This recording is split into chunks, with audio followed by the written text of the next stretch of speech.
հարցս վերաբերում է այսպես կոչված Թրամփի ուղուն, իհարկե հասկանում եք, որ դա Թրամփի ուղը չի, անունը փոխելով ոչ մի բան չի փոխվում, ինչպես եք մոտենում այդ հարցին իշխանափոխությունից հետո, քանի որ Ամերիկայի Միացյալ Նահանգներն է մեծ գումարներ է ներդնում եւ գործ են ունենալու գերտերության հետ, այդ հարցը ինչպես են լուծելու, որովհետեւ սա համաձայնագիր է, պայմանագիր չէ, չի վավերացվել, մոտեցումը ինչպես է լինելու։ Դեք որ իշխանությունները փորձ են անում այս ծրագիրը ներկայացնել որպես աննախադեպ հաջողություն, պատմական իրադարձություն, Հայաստանի թռիչքաձև տնտեսական աճ ապահովելու հնարավորություն, բայց ես ուզում եմ, որ մենք ավելի խորքից գանք եւ հասկանանք, թե իրականում սա ինչ պրոյեկտ է։ Ընդհանրապես տասնամյակներ շարունակ քննարկվել այս ունիքով ինչ որ ճանապարհի հնարավորությունների մասին։ Եթե դեռ 2001 թվականին Քիվեստում քննարկվում էր Արցախը Լաչինով Հայաստանին միացնելու եւ Նախիջևանը Ադրբեջանին կապող ճանապարհ, որ էստակադաներով էր լինելու եւ մեր տարածքային ամբողջականությունը չէր խաթարվելու, ապա այսօր մենք ունենք ընդհանրապես այլ իրականություն։ Արցախը հանձնված, Լաչինը չկա, բայց դեռ շարունակվել են բանակցությունները այս ճանապարհի մասով եւ նույնիսկ այն տրամաբանությամբ չի, որ մենք կարողանանք հասկանանք, մենք ամբողջությամբ վերահսկողություն ունենալու ենք այդ ճանապարհի վրա, թե չենք ունենալու։ Չոր հաշվարկով, շատ չոր հաշվարկով ստացվում է, որ Ադրբեջանը ստացել է անխոչնդոտ ճանապարհ,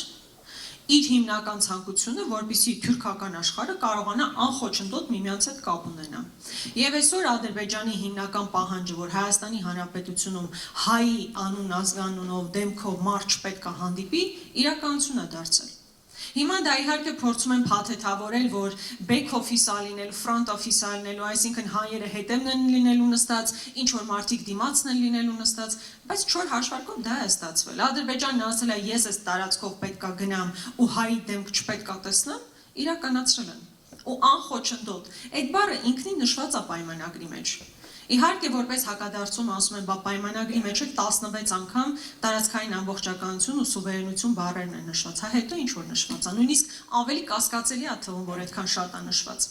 Բայց այն, որ մեր սահմանապահները 24%-անոց, թե 26%-անոց մեծ հաշվով ազդեցություն են ունենալու այդ պրոյեկտի վրա, դա եւս փաստ է։ Սա սարսափելի իրողություն է, որի մենք ականատես ենք լինում։ Մենք ինչ էինք ասում, որ ցանկացած պրոյեկտ, որ իրականացվում է, պետք է փոխադարձության տրամաբանություն ունենա։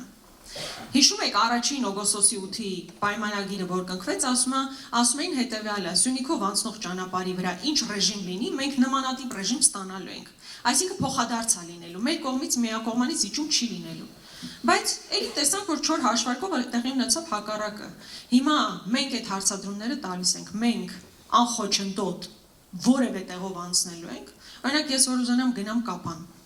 Գորիս Կապան ճանապարհը տվել եք։ Հիմա այդ ճանապարհով ես կարամ անխոչնդոտ այդ մի քանի կիլոմետրը գնամ, որ ինձ էլ ադրբեջանցին չկանգնացնի, ինձնից պասպորտ չստուգի։ Կարամ այդ ճանապարհով անխոչնդոտ գնամ, չեմ կարող։ Կարամ Նախիջևան Երասխով անխոչնդոտ գնամ, չեմ կարող։ Մեր ասածը հետևյալն է, եւ հղում կատարեմ ձեր կարևոր այդ ֆրազային, որ գերտերության հետ գործ ունենք, այո, Միացյալ Նահանգները որպես գերտերություն ներկայացվածություն ունեն արդեն այստեղ, եւ մենք չենք կարող այլևս հաշվի չնշտել այդ իրողության հետ։ Այո, եթե լիներ այլ ուժ բանակցող, ես վստահ եմ, որ մենք այս օրին չէինք հասնի միանշանակ, բայց մենք հիմա ունենք իրողություն եւ ասում ենք, որ այդ ծրագիրը պետքա դարձնել այնպեսին, որ մեր շահերից բխի։ Այսինքն առնվազն Նախիջևան Երասխ ճանապարհի մասին հրամայական է, որ մենք դնենք սեղանին։ Եթե Ադրբեջանը կարողանում է այդ ճանապարհով գնալ եւ անխոչնդոտ, մենք էլ ուրեմն պետք է կարողանանք հնարավորություն ստանալ անխոչնդոտ ճանապարհ Երասխ Սադարակ այդ ճանապարհով անցնել։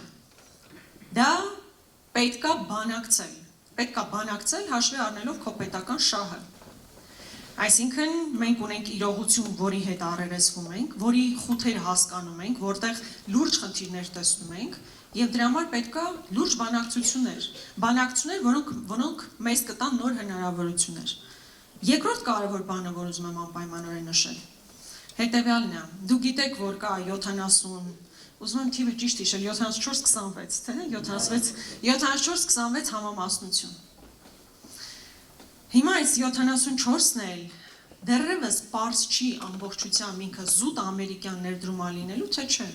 որովհետև տարօրինակ է, չէ, բոլորիս համար տարօրինակ է, թե ինչու է Միացյալ Նահանգները Ադրբեջանի հետ բանակցում Տրամպի ուղու վերաբերյալ։ Եթե Տրամպի ուղին մեր ճանապարհն է, մեր տարածքով անցնող ճանապարհն է, մեր կոմունիկացիաներն է, մեր սուվերենությունն է եւ այլն, Ադրբեջանը ինչ գործ ունի Բաքվի հետ բանակցումը Տրամպի ուղու հետ կապված։ Այդ չեմ ասում, որ ներդրումների հնարավորություն են քննարկում Տրամպի ուղի հետ կապված։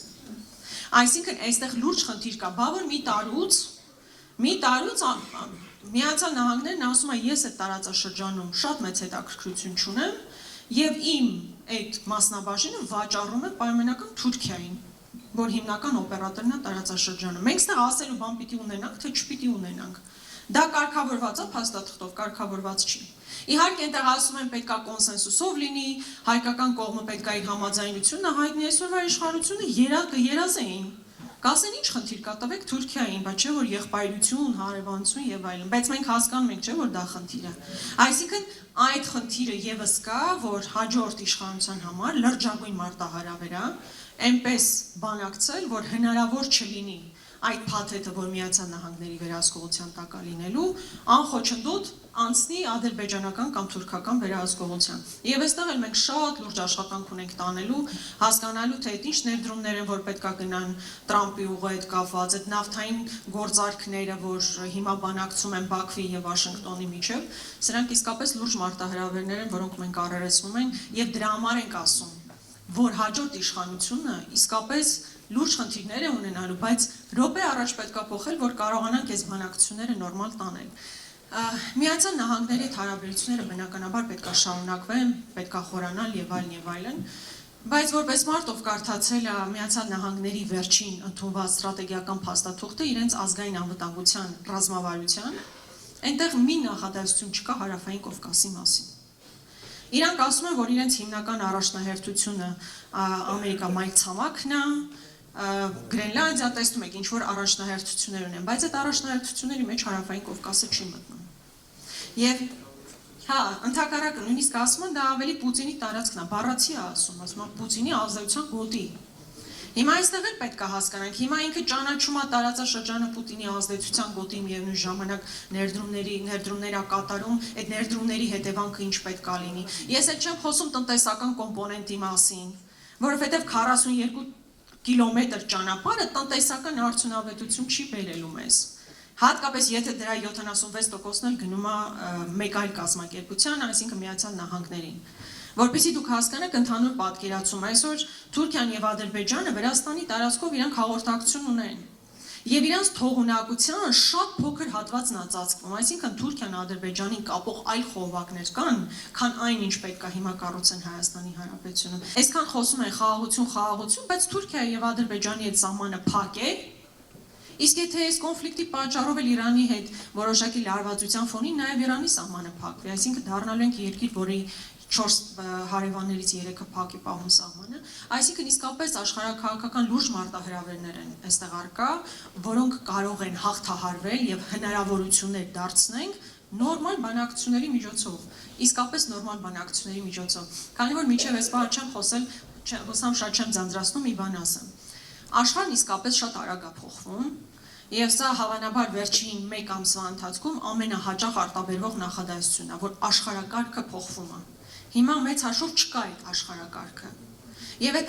համատարած փոփոխությունների ֆոնին իսկապես պետք են լուրջ մասնագետներ, պրոֆեսիոնալ մարդիկ, ովքեր կկարողանան զգան փոփոխությունների շունչը, կկարողանան հասկանան, թե սխալը իրավիճակում ինչա պետք անել, ում հետ ոնց բանակցել, ոչ թե գնալ ստորանալ ամեն գնով, ոչ թե Ալիևի Էրդողանին շնորհակալություն հայտնել չգիտես ինչի համար, այլ իսկապես մարդիկ, ովքեր ճիշտ կգնահատեն Իրանի հետ հարաբերությունները, Ռուսաստանի հետ հարաբերությունները, Միացյալ Նահանգների հետ հարաբերությունները, ոչ թե այս ֆոնին կխոսեն Եվրամիության անդամակցության մասին, այն ժամանակահատվածում, որ Եվրոպական միությունը էկզիստենցիալ խնդիր ունի, պարզ չի ինքը կմնա թե չի մնա առաջիկա տարիներին, այլ ռեալ հաշվարկ կանի հողի վրա ու կհասկանա, թե որոնք են լինելու մեր շահերը։ Ցանկացած փոփոխության ժամանակ ինչքան մարտահրավեր կա, նույնքան հնարավորություն կա։ Եվ մեզ պետք է իսկապես ուժեղ թիմ, ուժեղ առաջնորդություն, պրոֆեսիոնալ մարդիկ, ովքեր կկարողանան այս բարդ աշխարհակարգում իրական հնարավորություններ ստեղծել եւ ոչ թե ընդհակառակը ընկնվել նոր մարտահրավերների մեջ։